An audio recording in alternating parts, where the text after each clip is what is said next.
Time to do that.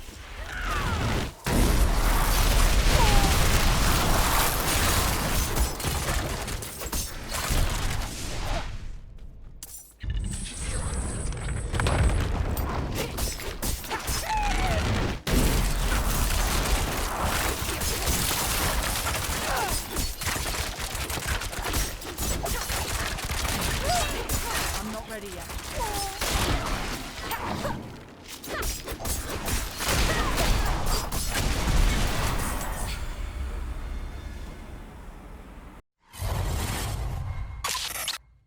Hello guys, welcome back to my channel. With Blizzard nerfing Twisting Blades to the ground, no, I'm joking, honestly Twisting Blades even after the nerfs is still the very best option. If you want to have a meta build, go for Twisting Blades. Even after the nerf, it's still king and it will continue to do so, at least for now. With that being said though, I personally got already tired of Twisting Blades. It's a lot of fun to just go in and blow up everything with Twisting Blades. It's really powerful, but it makes the gameplay very boring, at least to me. With that being said, I started to explore more alternatives, and one of them being bows and crossbows, and I fell in love with this build.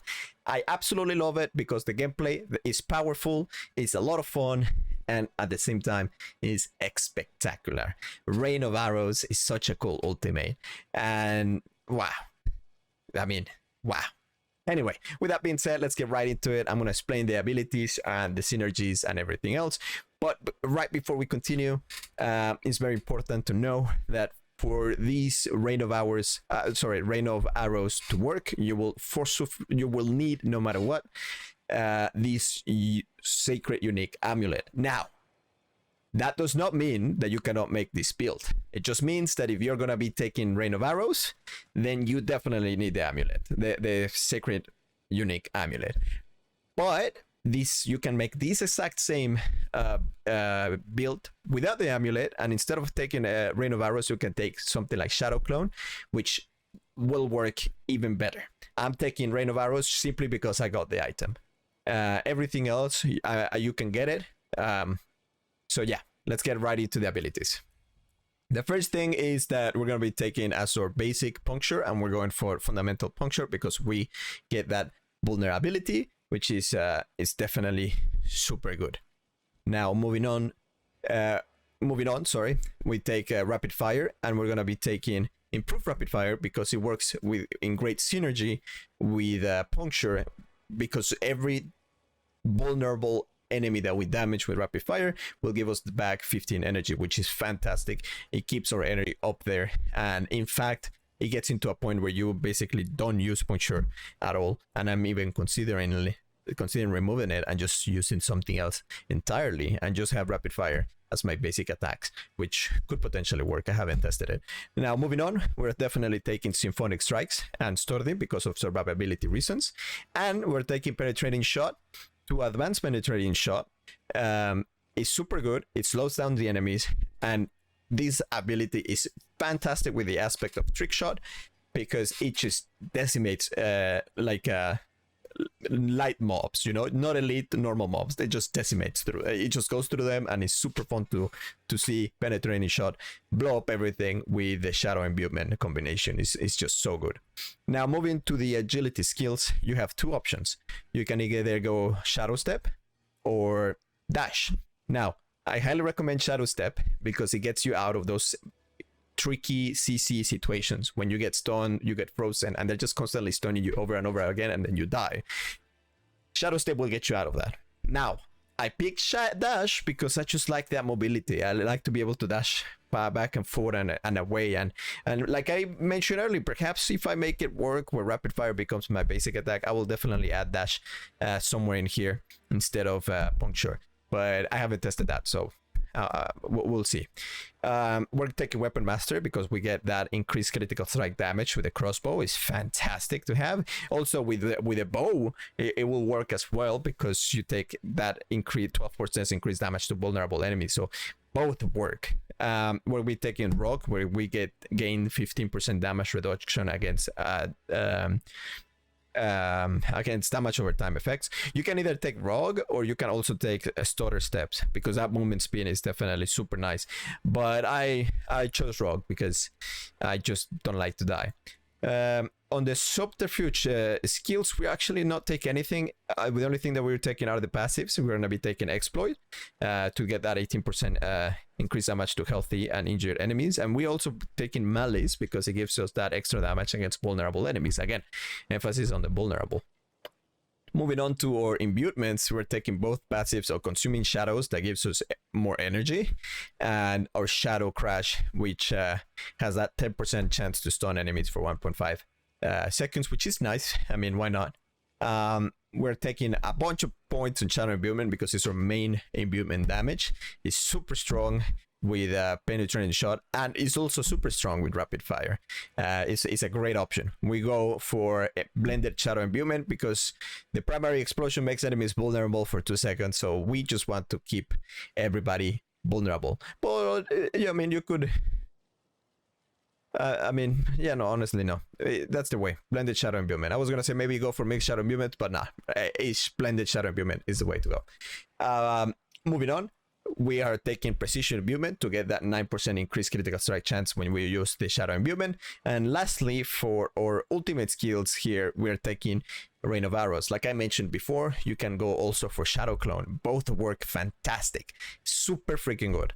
Shadow Clone is gonna help you decimate, and I'm not joking, completely melt bosses. Rain of Arrows, on the other hand, lets you completely decimate, melt normal minions.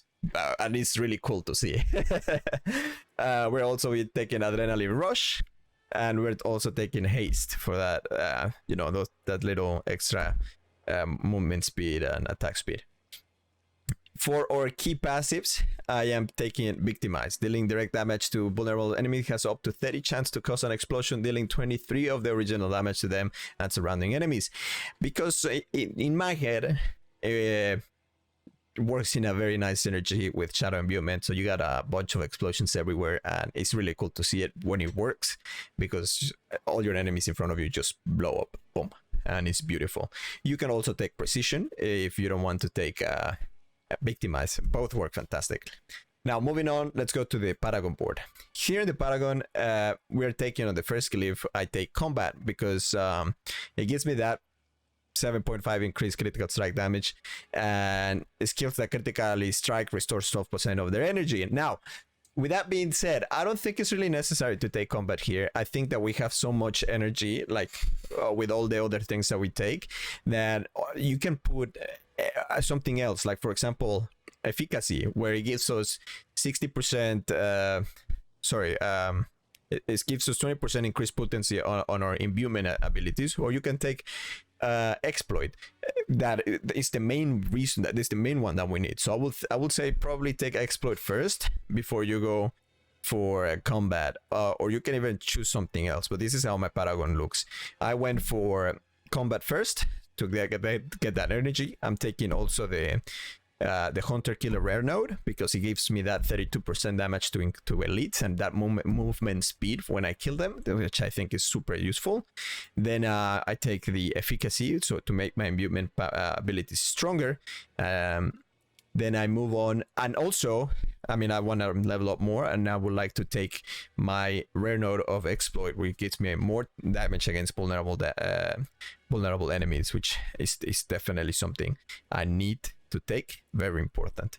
And then here on this glyph, I'm taking Exploit, which again is vulnerable damage, and I'm also planning to take where is it? Oh, here it is, Finisher. Actually, I should take it. I should just grab this guy and put it, because it's 14% but it doesn't, I don't have the intelligence. Never mind, I will just leave it here, and I'll figure out a way to get it. That's how, as far as I've been here on the Paragon board. Once I reach level 100, I'm sorry, I'm married, I don't get to play that much, but I'm trying my best to get to level 100. I will redo all the videos I've done about all the builds I've done with a complete maxed out Paragon board and everything else. With that being said, let's move on to the items. On our head, we got that aspect that gives us that barrier, which is fantastic. When you damage an elite enemy, it grants you a barrier. It's super useful. We also get 2 ranks of Shadow Imbuement from our helmet, which is super good. And we get that 95 life on kill, which is also fantastic because it gives us that leech and keeps us alive. It's super good helmet. I'm very lucky to get it. On our chest, we got that basic skills grant 20 damage reduction, and I am looking into probably changing the chest for something else because of what I mentioned before. If I were to remove puncture from my basic attacks, then this will be useless. So I want to explore that idea where I don't have basic and I use rapid fire as my basic attacks, and I can switch my chest for something else. I don't know if it will work. I will definitely update you guys if it does work. Moving on to my gauntlets. I have my imbuement skill effects have 34% increased potency against vulnerable enemies, which is super good. It also gives me 3 ranks of penetrating shot and 3 ranks of rapid fire, which is fantastic. But more importantly, it gives me 10.5% critical strike chance, which is huge. And it also gives me 10.6% attack speed, which is also mega huge because this build has a lot of emphasis on attack speed. So moving on to our legs, we have you gain 0.50% increased armor for 4 seconds where you deal any form of damage, stacking up to 50% armor, which is a must. But I think that I maybe move this one to the chest and probably put something else on my legs here. I don't know yet, but I am sure this build overall can be min-max even more, and it can become even better. On my legs, I have dealing direct damage to a vulnerable enemy has up to 41% chance to daze them for 2 seconds, so it's pretty decent. But again, I am more of a inclined for survivability stuff, so I might change this one as well. Moving down to the crossbow, this one is what makes me this specific aspect right here is the one aspect that made me fall in love with this. Is insane. Critical strikes with core skills increase your attack speed by 40%. Is absolutely crazy. I love it. And let me give you guys a demonstration real quick. Right, that's the normal speed of rapid fire, right? If I move over here, let's see if we can find a target. There we go. All right. Watch the speed now. It's so much faster, and I absolutely love it. I don't know if you guys can really notice the difference, but there is a difference. I swear to God, there is a difference. It's so good. It's so freaking strong, and I love how fast it shoots. I don't know, maybe it's all in my head, but it definitely feels way better. All right, I put it on my crossbow because it doubles the effect. So instead of increasing it 20%, it increases it 40. Sadly, I don't have the 50% one, but as soon as I have it, I will probably switch this one for a 50% critical. Sorry, increase on my attack speed. Moving to my amulet, like I said before, you don't really need this. You can change it for something else, but your rain of arrows is always imbued with wall movements, and it's fantastic to have. On my rings, I have killing a vulnerable enemy grants you 62% increased energy regeneration, which is again more energy and keeping my energy always up, so I never have to worry about that. And on my other ring is making an enemy vulnerable, has up to 50% chance to increase that critical strike chance for 3 seconds, all the way up to 9%. Now, in both my rings, I actually have very high critical strike chance modifiers. I have 7% in this one and 7.5% in this one. So I'm very lucky. My critical strike chance is up there in about 30-ish%. There we go, 34.9. So with these, I will put it at 40, at 43%, and then you know, it's just super good. I really like it. But more importantly, my vulnerable damage is at 154, which is really the main damage. All right, well, now to finalize, I'm sorry I had to do a quick cut there, but now to finalize, we have my daggers here, which I actually am planning to change them to swords, because daggers give me damage to close enemies 28%, and I believe that actually swords give me another modifier. I don't remember which one now, but I want to get that critical strike damage as high as possible. But in the meantime, I'm using the daggers, and I'm pretty sure I can improve at least one, because this use Sacred Unique Dagger gives me a very interesting aspect that, again, you don't actually need this, but I have it anyway because it really helps me out with the combo points. All right, so the imprint whenever penetrating shot damages an enemy, 2 additional arrows split. So this is the trick shot aspect. That's the name of it. That basically makes it so every time I shoot penetrating shot, it splits and does a lot of damage. And my other dagger has these core skills: deal 40% increased damage when spending 3 combo points.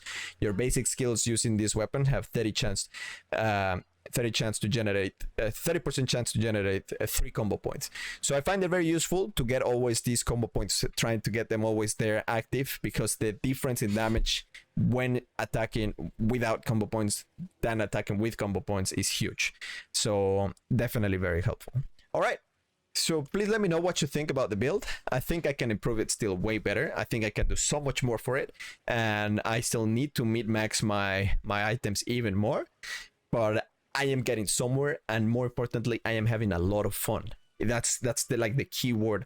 I'm actually enjoying my nightmare dungeons now, because it's a lot of fun to get kite the enemies and figure out a way to kill them, and using penetrating shot, my Shadow Imbuement, and my rapid fire to do so is definitely game changing, very enjoyable, and at least for me, I'm having more fun than twisting blades.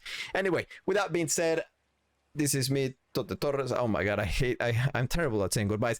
I'll see you in the next one. Don't forget to leave a like and subscribe. And please, if you think you can improve this build, leave me a